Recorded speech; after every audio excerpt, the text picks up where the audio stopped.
Hey, good evening, everyone. Welcome to Library Lovers Week 2025 here with Every Library Live. I'm Gigi Howard from your favorite book podcast, Drinks in the Library. And tonight, I'm your host for a fantastic conversation with some wonderful authors. Every Library is a national political action committee for libraries. They provide pro bono support to libraries that are facing censorship and funding challenges. They fight every day to ensure that libraries are open and free from censorship. Also, my podcast, Drinks in the Library, airs every Tuesday across all podcasting platforms, and I interview a guest about their favorite drink or their favorite book, and we pair it with the drink. All right, y'all, before we bring our guests out tonight, I want you to join me in support of Every Library during this Library Lovers Week. It's Valentine's Day, obviously, and we want you to make a donation today. So you can see at the bottom, libraryloversweek.org. When you make a donation, we'll send you a library sticker of your choice. How cute are those possums? I see something for our Taylor, for our Swifties out there. Protect public libraries. I love it. So with just a little donation of as little as $3, you will get a sticker and you'll be supporting your local library. All right. So without further ado, let's bring our guests with us tonight. Our first guest, we have Jami Attenberg. Jami is a New York Times bestselling author of 7 books of fiction, including The Middlesteins, All Grown Up, a memoir, I Came All This Way to Meet You, and most recently, A Reason to See You Again. What a cool cover. I love it. It's kind of like a retro feel. Want to get into it. All this in addition to her book, 1,000 Words, A Writer's Guide to Staying Creative, Focused, and Productive All Year Round. She is the founder of the annual 1,000 Words of Summer project and maintains the popular Craft Talk newsletter year-round. Jami, so excited to have you tonight. Hi, how are Hi. you? Good, how are you? And I also want Good. to introduce Anna real quick. Anna is a writer and editor living in Brooklyn. And look at this cover too. That is How Does That Make You Feel? Magda Eklund is her first novel.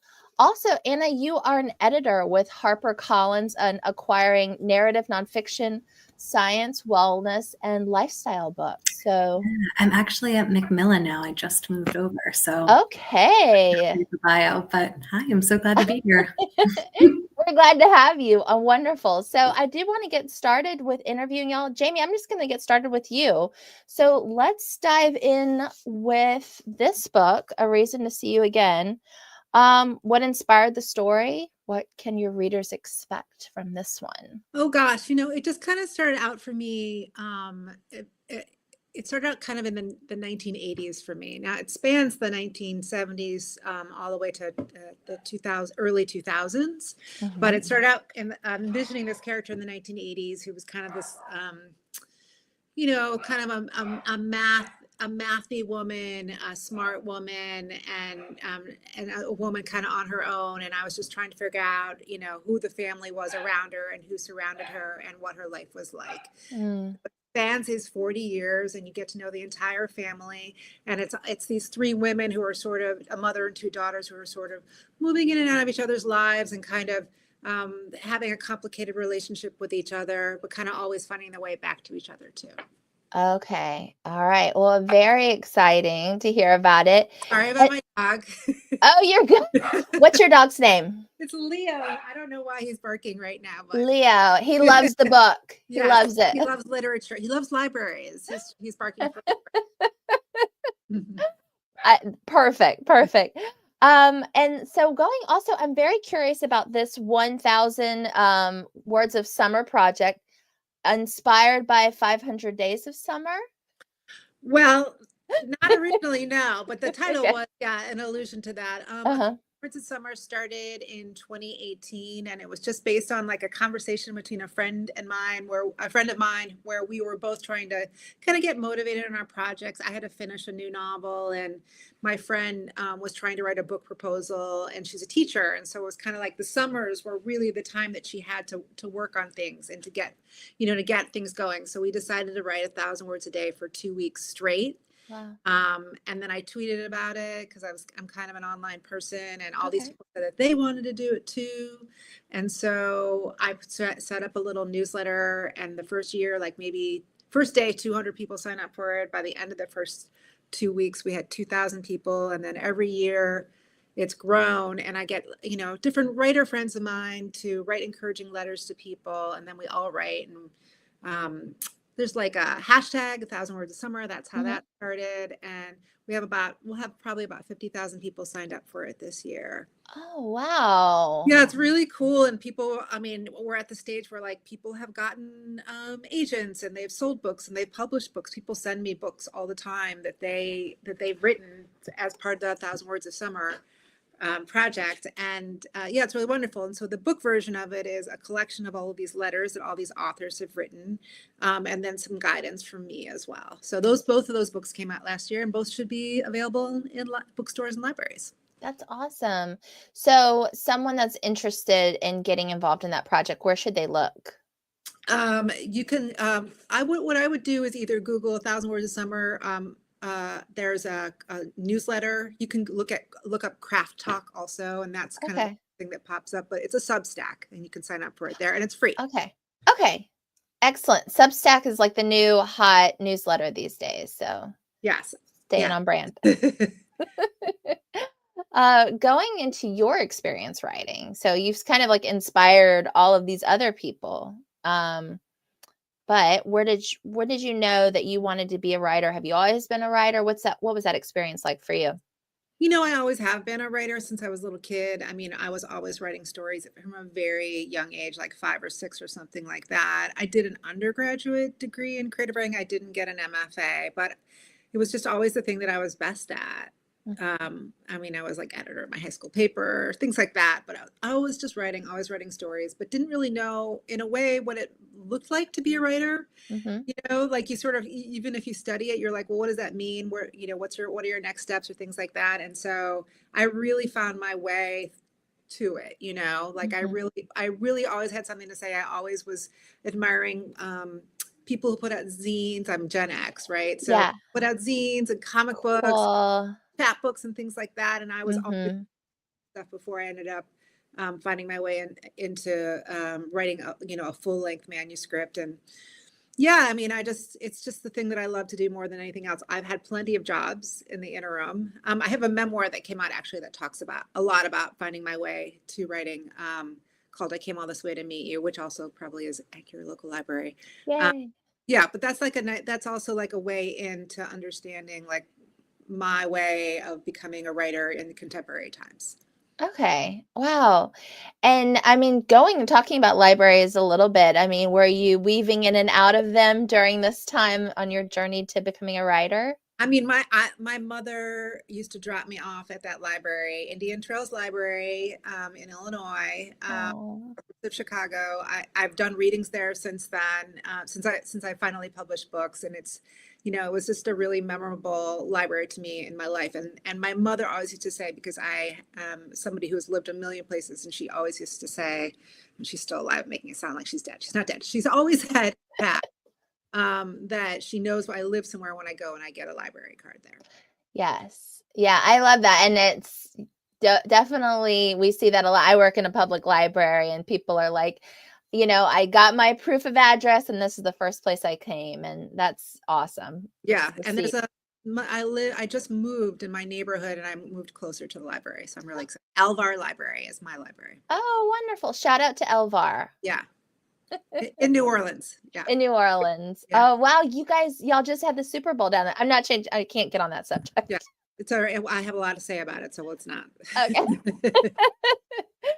Oh my goodness. And so thinking about it a little bit more, like who are some authors that inspire you? Like what do you enjoy reading? Oh gosh. I don't, I have a lot of friends who are writers that I'm huge fans of. My friend Kristen Arnett, who is a former librarian herself, Yay. Whoop, she whoop. novel coming out. It's called Stop Me If You've Heard This One, and that's coming out like I think in March, in mid-March it's coming out. Cool. So she's a really good friend. I love her work. I mean, there's just so many people. Claire Cameron, she's a Canadian writer. I really love her writing a lot. I'm reading that book by Henry Hoke right now. The one, Okay.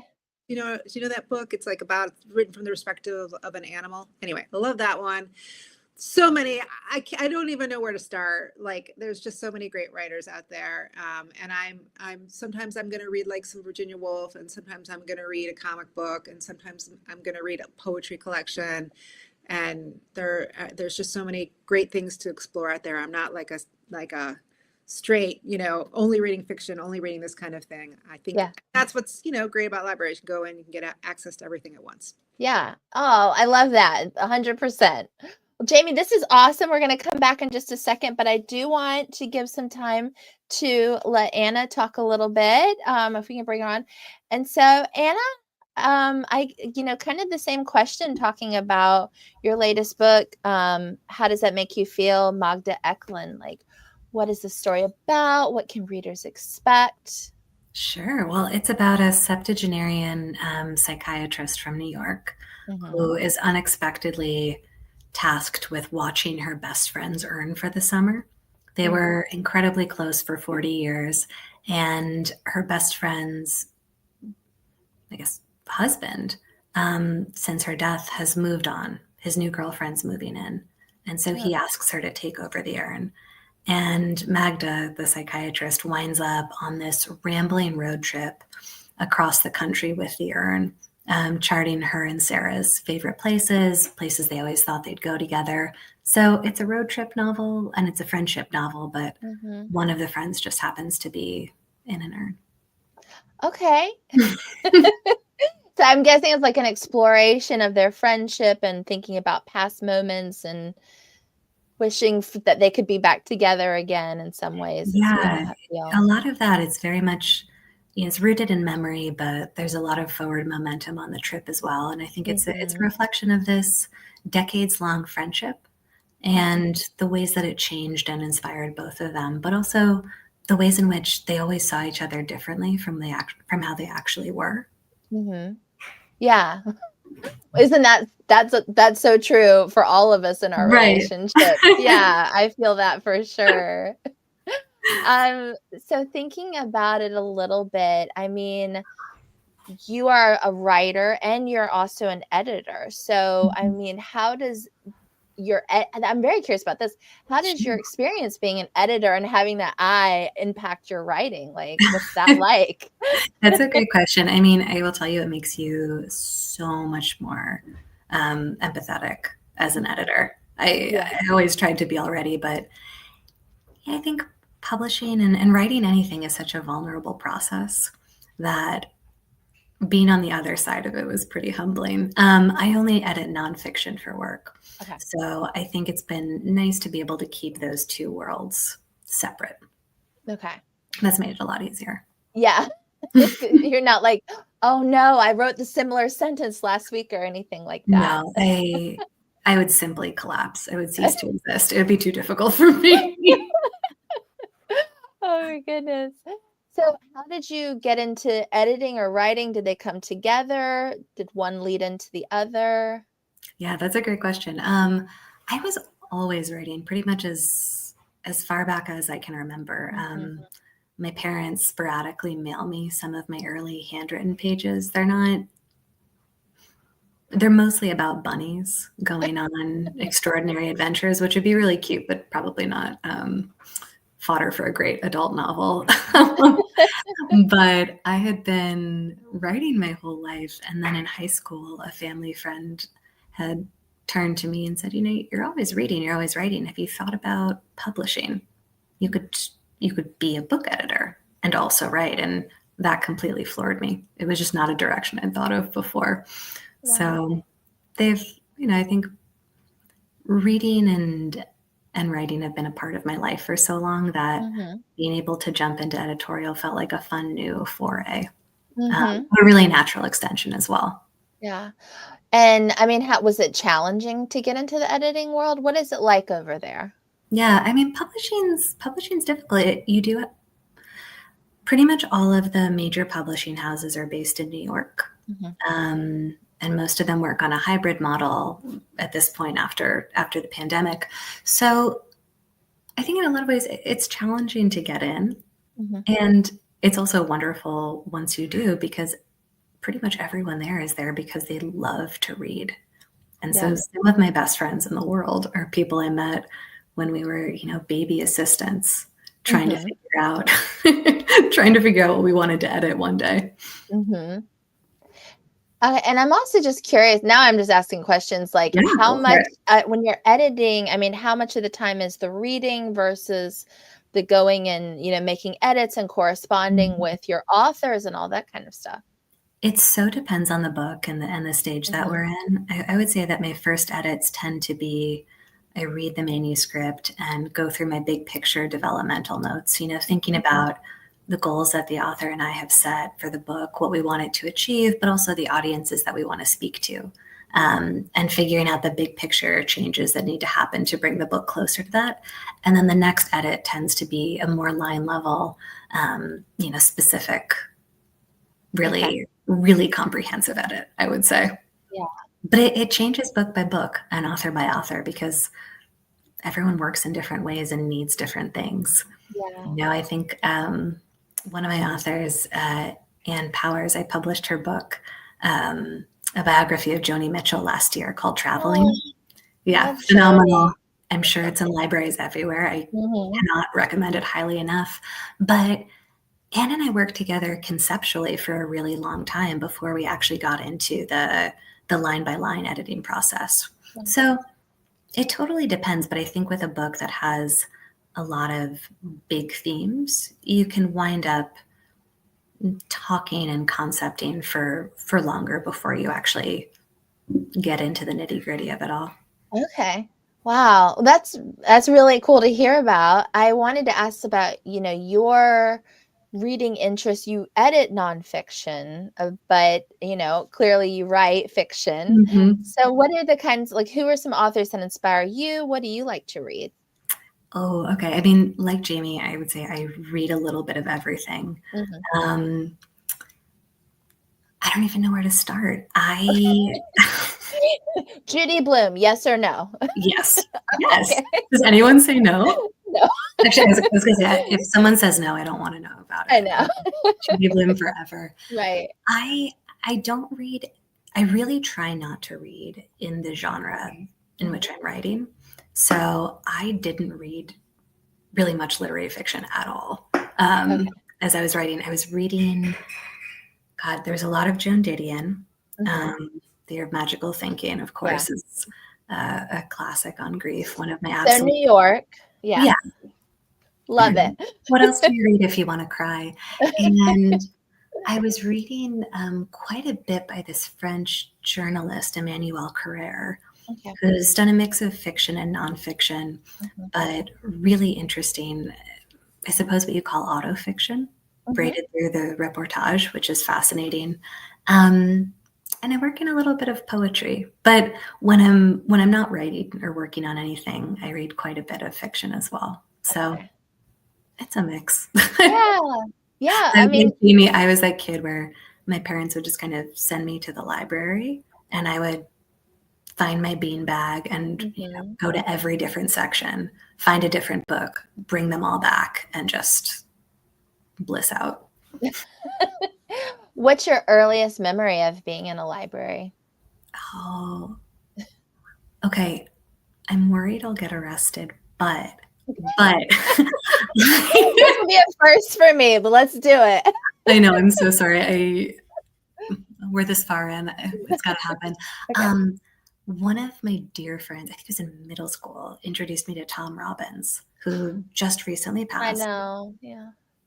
And I became obsessed with Still Life with Woodpecker, and I just kept renewing it, except I think at some point the book wound up under my bed. So I was completely delinquent. I, I was just holding on to the Tom Robbins. Uh-huh. And I think I had it for 5 years before I realized.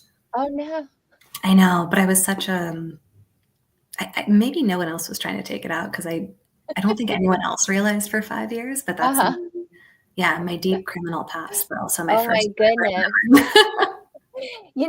Actually, now we love it when people bring those books back. It's like it can go on the news now.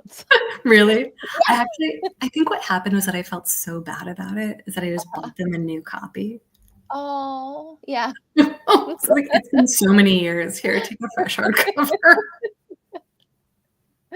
Oh my goodness. Well, I have stories of library theft, but I mean, look at me now. Now I work there, so Yeah, I can't think take me. everything, all of our sins are, forgivable, right? Oh, Um, yeah.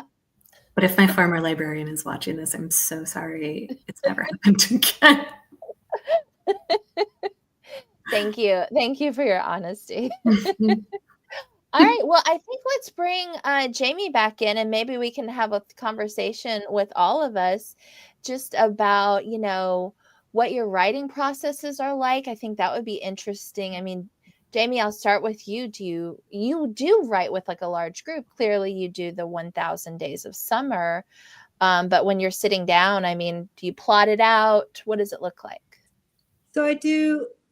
So like ultimately what my goal is when I'm able to like just be a writer, like like working on a book, it's 1,000 words a day. That's sort of the crux of the project, and it sort of came from my background. And I try to do that 5 days a week. And what I do is I handwrite it. So I wake up in the morning and there's some sort of like amalgamation of like reading whatever I'm reading, handwriting, and walking and having coffee and all that kind of stuff. And somehow in the first 3 hours of the day or something like that, I tend to get about, if not 1,000 words handwritten, then like something fairly close to that, or I've left enough like leaf little points that I know that when I start typing it, I'm going to like get more out of it, little writing prompts for myself.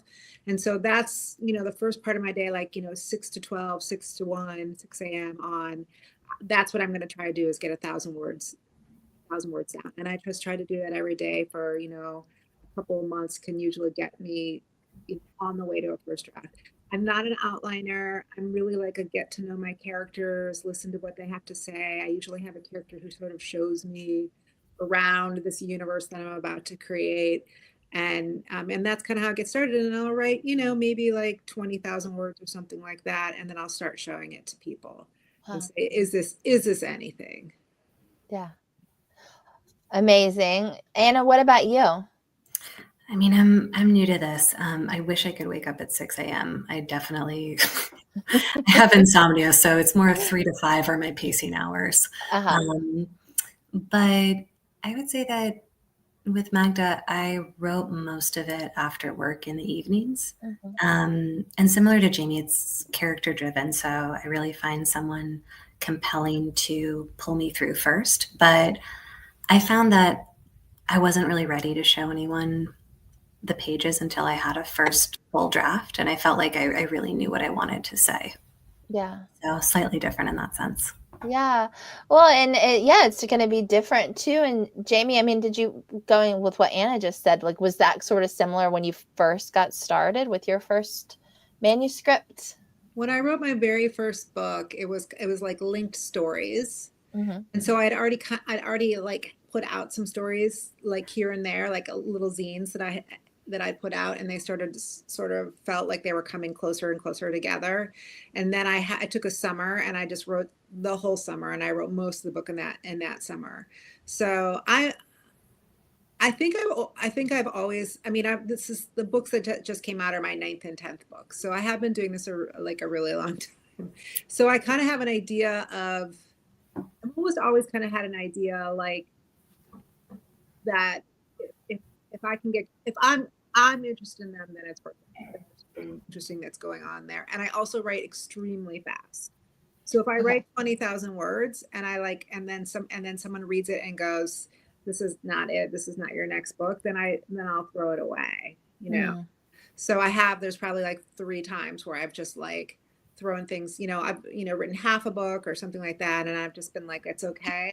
It's okay to like, sometimes you write through it just to get to the next place. And sometimes you have to make mistakes in order to like find your way on the right path. So it's annoying and I don't recommend it. I was going to say, I feel like there's so many of your readers who are listening to this going, oh my God, where do I find these pages? Where do I find these? Oh no, I am not for public eyes or anything like that. But but most of the time I'm like, because now I'm like sort of always thinking ahead. Like I've generated enough ideas. Like I'm like, okay, I'm not writing about this now, but I know that I'd love to write about this topic further on down the road. So there's things that sort of like get lodged in my brain and sort of my brain chews on it for a while. And then by the time I show up, there's something there usually. Pops up. I have a fun question for both of you. Amy or Anna, I'll start with you first. If you could host a dinner party, okay, 3 authors that you would have there with you that night. Oh my God, I wish Jami had gone first. That's so hard. No, I'm so bad. Okay, first, Judy Blume. Judy Blume. All right. I'm going to say Joan Didion. I know we talked about her earlier, but I would love to see Judy Blume and Joan Didion in the same room. And then, oh man, who am I going to throw in there next? I mean, just for fun, I might say Shakespeare, just to do something a little bit different. Like the different generations could be interesting. Yeah. He would be like, I don't know what's going on, but yes. Yeah. I would love to hear his musings. Are you there, God? It's me, Margaret. Oh, can you imagine? Someone needs to merge those two. It would be perfect. Yeah. I would love to be in the room where it happens. Yeah. Jami, what about you? I don't know if I have an answer to this question, but I just want to say that I have had dinner with Judy Blume. No. Yeah, oh my God. And she's lovely and she's really great. So I don't know if I need to have dinner with anybody else ever again because I've had dinner with her. That is like my dream. That I'm not joking. That is my dream. So yeah. I mean, a one-on-one dinner with Judy Blume.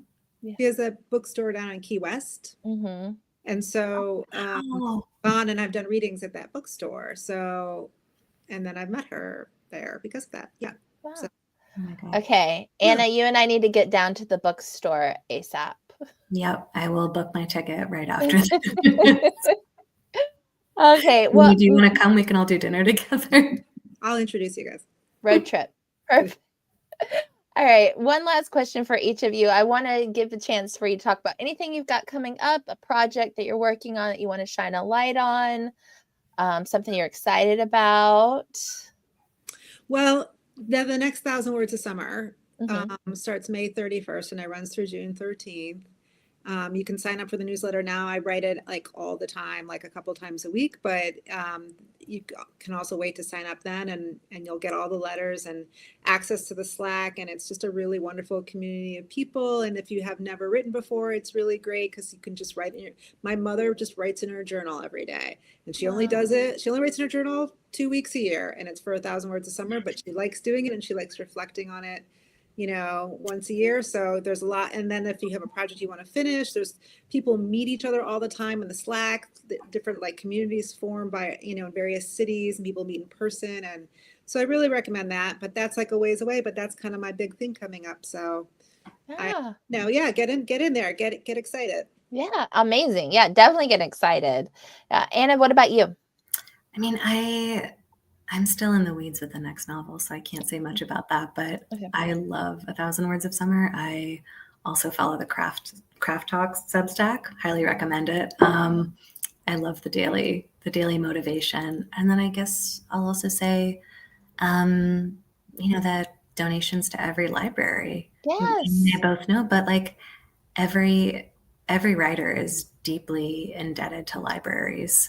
And I think making sure that readers, especially young readers, have a really diverse access of books is critical. Yes. And can I add that I use so many services through my library that aren't just checking out books. Mhm. We have a seed library down here, and I have grown amazing sunflowers off of the seeds Wow. that I get Seed from library?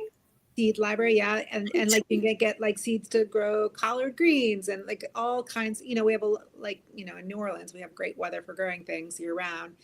And I get stuff through Canopy. I know not every library has that, but we have access to Canopy, so we could get all these movies for free through that. And Mhm. it's just all of our libraries are so wonderful and so important and do so much for our communities. Well, thank you both so much. This has been amazing. And also, thank you for all your kind words about libraries from myself and also my pals at every library. That was always appreciated and love the support. It's been a wonderful conversation with y'all tonight. I want to thank you both, Jami and Anna, for talking about your writing and your connections to libraries. I know you share that connection and love of libraries along with all of our viewers. Viewers, help libraries around the country that are in crisis by going to libraryloversweek.org. For just $3 a month, you can choose one of these awesome stickers. How cute would any of these be on your Stanley Cup, on your laptop? Look at that possum. I love it. So visit libraryloversweek.org and take your pick. For myself, Gigi at Drinks in the Library and every library, good night, y'all. See you later. Thanks, Gigi. Thank Thank you. you.